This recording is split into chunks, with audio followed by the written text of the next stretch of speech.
परमानंद कंद आनंद घन प्रातपर प्रभु भगवान श्याम सुंदर समुपस्थित अनंत श्री विभूषित श्री गौर सी जी सदगुरुदेव भगवान समुपस्थित संत भगवान समुपस्थित सज्जन प्रेमी गोभक्त समुपस्थित श्रद्धालु भगवान नेमी प्रेमी भक्तजन श्रद्धा मूर्त माताएं, भगवान के अहेतु की कृपा से हम सब आज दिव्य सत्संग का लाभ ले रहे हैं। यह सुअवसर हम सबको प्राप्त हुआ है।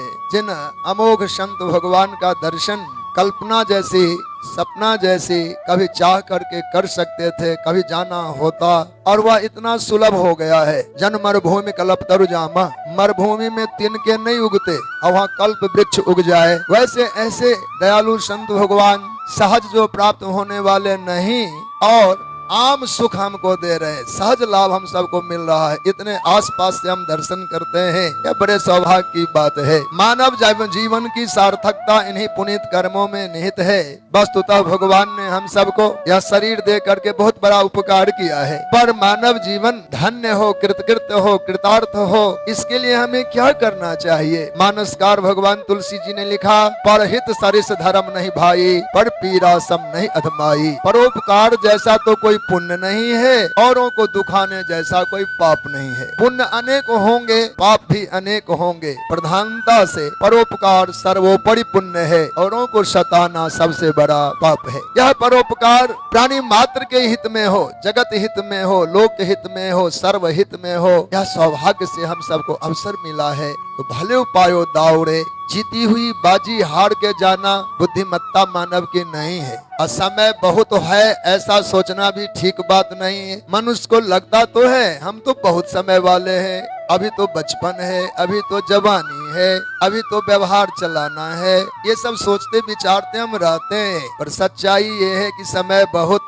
कम है। शास्त्रों में एक मंत्र आया है, शतम जीवितम अत्यल्पम। 100 वर्ष की कहीं जन्म पत्री बनी हो, कोई साधु विद्वान विज्ञ दैवज्ञ धर्मज्ञ व ज्योतिषीगण हमें बता दिए हो कि आपकी जन्म पत्री में तो चिरायु जीवन है, 100 साल तो आप जिएंगे ही। तो इस बात पर भी न तो विश्वास भरपूर करे, न ही शिथिलता व प्रमाद करे, क्योंकि 100 वर्ष बहुत नहीं होते। गणित जब लगाया गया तो हाथ में बहुत कम आया है। कहा शतम जीवितम अत्यल्पम, 100 वर्ष की आयु भी बहुत कम होती है। कहा क्यों? कहा निद्रा लस्य तदर्धकम, 100 वर्षों के जीवन में 50 वर्षों की रात होगी। अब बताओ आनुपातिक जो भेद हुआ तो आधे आधी हो गया। अब रात में हम करते क्या है? कुछ बिरले ही ऐसे संत भक्त होंगे जिनका समय शायद सदुपयोग में आता हो, पर आम जीवन तो सोने में, खाने में और प्रमाद में ही बिता लेते हैं। अजो समय हाथ ना आवे। अच्छा, धनी धनी कहलाता क्यों है?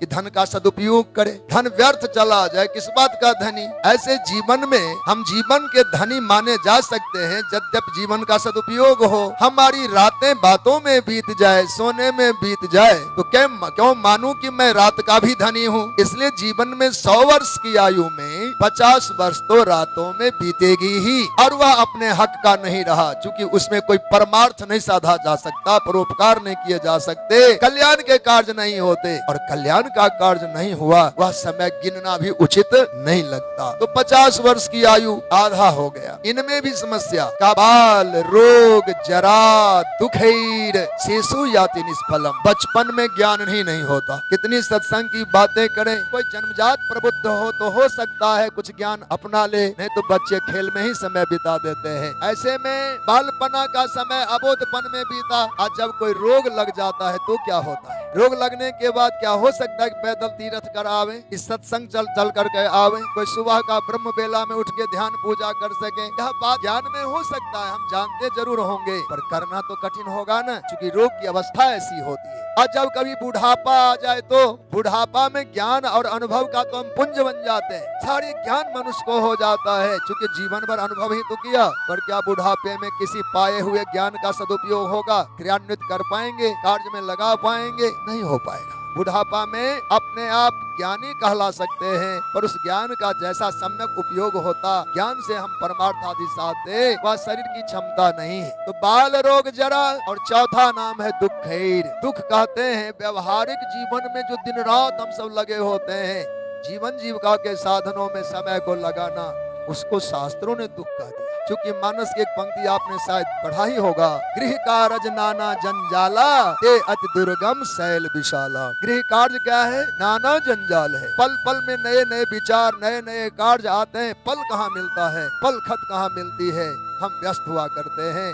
कहा शिखर भी छूना कठिन होता है। गृहस्थी की चोटी पर चढ़ने का काम हम में से सब करते हैं, पर चोटी पर पहुंचने का काम बिरले बिरले कर पाते, बाकी रह जाता है। माउंट एवरेस्ट की चोटी छूने वालों का नाम तो साल में एक दो आता है, पर गृहस्थी की शिखर को किसी ने छुआ, किसी ने ध्वजे फहराए, ऐसे नाम बिरले आते हैं, नहीं भी आते हैं। पर चढ़ने का काम चल रहा है। जब से जन्मे और जब से व्यवहार में आए तब से चल रहे हैं, चढ़ रहे हैं। तो गृह कार्य नाना जंजाला ये अति दुर्गम शैल विशाला।